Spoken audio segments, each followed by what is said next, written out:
এগৰাকী লোককৃষ্টি সাধকৰ কৰুণ জীৱন গাথা। এক দুৰাৰোগ্য ৰোগত আক্ৰান্ত হৈ চিকিৎসাৰ অভাৱত এতিয়া জীৱন মৃত্যুৰে যুঁজিছে দৰং জিলাৰ চিপাঝাৰৰ লোকশিল্পীগৰাকীয়ে।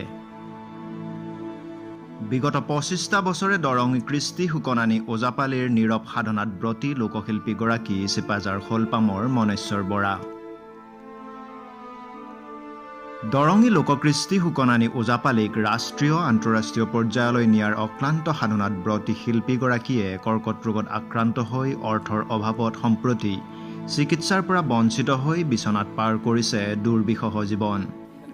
এতিয়া কি হৈ আছে, কাহ হৈছিল আগতে, কাহ হ'ব কিজানি 2 বছৰ মানে হ'ল নেকি, এতিয়ালৈ ভাল হোৱা নাই। তাৰপৰা কাহৰ ঔষধ খাই আকৌ কোনোবা দিনা ভাল হয়, আকৌ কোনোবা দিনা ভাল হয়। এতিয়া একবাৰ নাকেদি পাইপ খুৱাই আনিলা, 1 মাহ 6 দিন মই সেনেকৈ হেৰি কৰিলোঁ। তাৰপৰা অলপমান ভাল হ'ল, তাৰ পাইপ খুলকাই আনিলা। তাৰপাছত আকৌ কাহ হ'ল, এইবাৰ পেটত অপাৰেশ্যন কৰি পেলাই সেনেকৈ পেটত খুৱাই আনিছি। এতিয়া 2 মাহ হ'ল মই ইয়াতে আছোঁ। এই খাদ্য বনাই আধা ঘণ্টা মূৰে মূৰে গৈ থাকিব লাগে। চৰকাৰৰ ফালৰ পৰা নাই, একো সুবিধা পোৱা নাই। এতিয়া চৰকাৰৰ পৰা যদি কিবা সুবিধা দেই, টকা পইচা দেই, তেতিয়াহ'লে চিকিৎসা আকৌ ভালকৈ কৰিলে কিজানি ভালে হয়। বিগত সময়ত দৰিদ্ৰ পৰিয়ালটোৱে লোকশিল্পীগৰাকীৰ চিকিৎসাৰ বাবে ঘৰৰ মাটি সম্পত্তি গৰু ছাগলী বিক্ৰী কৰি চিকিৎসা অব্যাহত ৰাখিছিল। কিন্তু এতিয়া অৰ্থৰ অভাৱত উপযুক্ত চিকিৎসাৰ পৰা বঞ্চিত হ'বলগীয়া হৈছে লোকশিল্পীগৰাকীয়ে। পৰিয়ালৰ একমাত্ৰ উপাৰ্জনক্ষম ব্যক্তিগৰাকীৰ দুৰাৰোগ্য ৰোগত আক্ৰান্ত হোৱাৰ পিছত এতিয়া পৰিয়ালটোৰ জীৱন নিৰ্বাহৰ ক্ষেত্ৰতো যথেষ্ট অসুবিধাৰ সন্মুখীন হৈছে।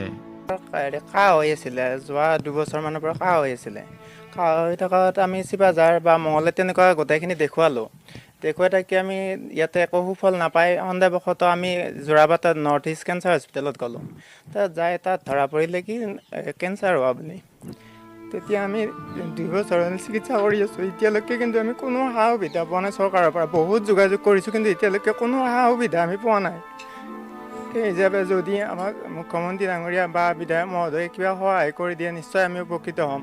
আমি ইতিমধ্যে এনেকুৱা হৈছে, গৰু ছাগলী হাঁহ পাৰো একো নাই, গোটেইখিনি বেছি শেষ কৰি দিছোঁ। দাৱকে সুকনানী ওজা পালি আছিলে, তেওঁ বহুতখিনি ঘূৰিছে সুকনানী ওজাৰ জৰিয়তে। কিন্তু সিফালে মানে সাংস্কৃতিক বিভাগৰ পৰা এতিয়ালৈকে একো এটা পোৱা নাই। এই হিচাপে আমি দুখিত, কাৰণ এনেকুৱা ওজাপালি হয় যদি এনেকৈ ঘৰত থাকিবলগীয়া হয়। লোকশিল্পীগৰাকীৰ চিকিৎসাৰ বাবে আপুনি সহায় আগবঢ়াব বিচাৰিলে ইউকো বেংক চিপাঝাৰ শাখাৰ এই একাউণ্টত সাহায্য আগবঢ়াব পাৰিব, নতুবা 9435005404 নম্বৰত যোগাযোগ কৰিব পাৰিব। News desk report, talks for Assam.